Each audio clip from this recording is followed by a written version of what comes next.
Stephen Schmidt. He's a professor of political science at Iowa State University, where he has studied the Iowa caucus and its impact for years. He's also the author of American Government and Politics Today. Good morning to you and welcome to the show. So in a recent article, you write, quote, Iowans' choices almost always end up matching the rest of the nation when it comes to selecting a nominee. So how are Iowans feeling ahead of the caucus?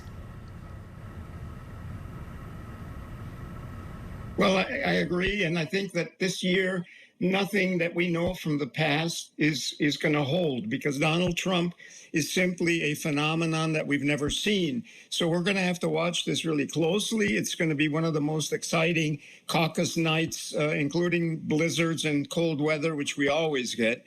But I think it isn't over yet. I think that Donald Trump certainly is ahead and certainly probably will win in Iowa or come in first. But in Iowa, you can come in second the way Trump did the last time around when he got the nomination and became president. So number two is important. Other people who've won Iowa don't necessarily go on to become the nominee or win the presidency. Rick Santorum won, Ted Cruz won. Let me ask you this, though. For folks, who just, like, again, casual viewers, I like Joe's phrase, of politics, explain. Most people go to vote, they stand in line, they go in the little booth, they push the button, pull the lever, whatever, and they go about their business. Talk about, in broad strokes, how a caucus works and why Iowa clings to that comparatively quaint democratic tradition.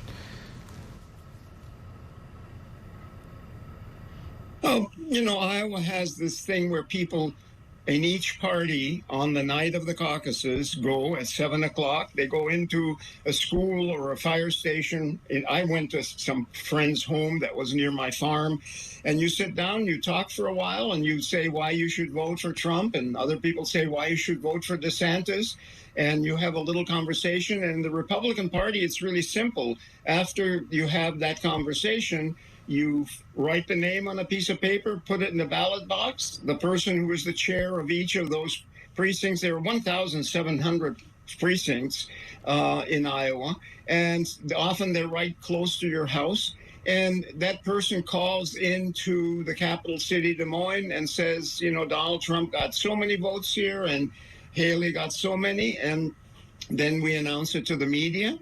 And it is a little bit more difficult than voting in primaries. But have you ever voted in a primary where you had to get in your car, you had to drive to a polling place, you had to find a parking spot, you had to then stand in the line forever, and in some cases it's cold and raining or snowing as well, and you're not inside a nice school?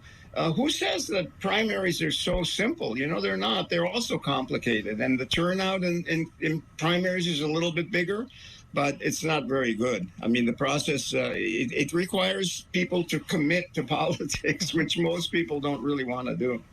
Especially if it's -40. But we'll see. Yeah. So you live in Iowa, but you're in Florida right now because you're doing some research on Governor Ron DeSantis and his campaign, which is teetering to say the least. And that's where Rob and Joe St. George kind of left off with his hit that we just talked about, and how if he does not do well here in Iowa and he's a distant third, what that can mean moving forward. Where exactly, I guess, did he get lost? Or is Nikki Haley just doing so much better than he is? The real problem with DeSantis is that he committed 100% to Iowa. He put all his money, all his people, his media, all of his effort into Iowa, and neglected New Hampshire, and neglected all the little primaries that happened between New Hampshire and Super Tuesday, which is this big event with a whole lot of different primaries. And so he has no connection and no base in those places, because he said, I've got to win Iowa, and that's where I'm going to, basically park my destiny.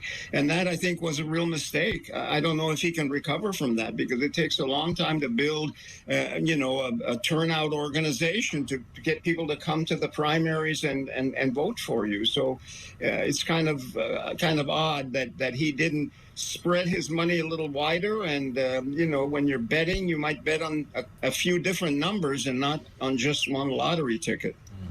Last question real quick.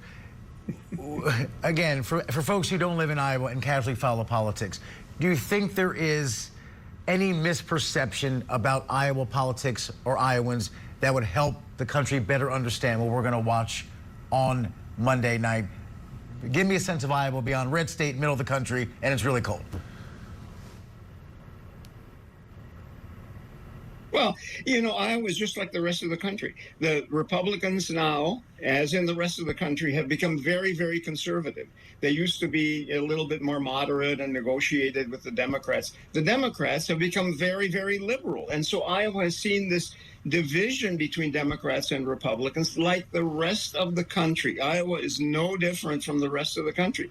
It has fewer minorities, but I'll tell you, the Democratic Party is one of the most progressive liberal parties in the country. I mean, they selected Barack Obama during the caucuses. He went on to win the presidency twice. So Iowa is kind of an interesting state, but it usually follows the pattern of the rest of America. And are the Iowa Dems just a little mad that they're no longer first out of the gate for the Democrats in South Carolina now is? Well, the Democrats in Iowa are furious that the party abandoned Iowa and capitulated to the Democratic National Committee. And the Democratic National Committee are a bunch of incompetents who screwed up the Iowa caucuses at one point back when they created this app that failed and Iowa couldn't report its caucus results. New Hampshire decided, no, we're not going to listen to the party. We're going to go ahead and have our primary first in the nation, and the Republicans are having theirs.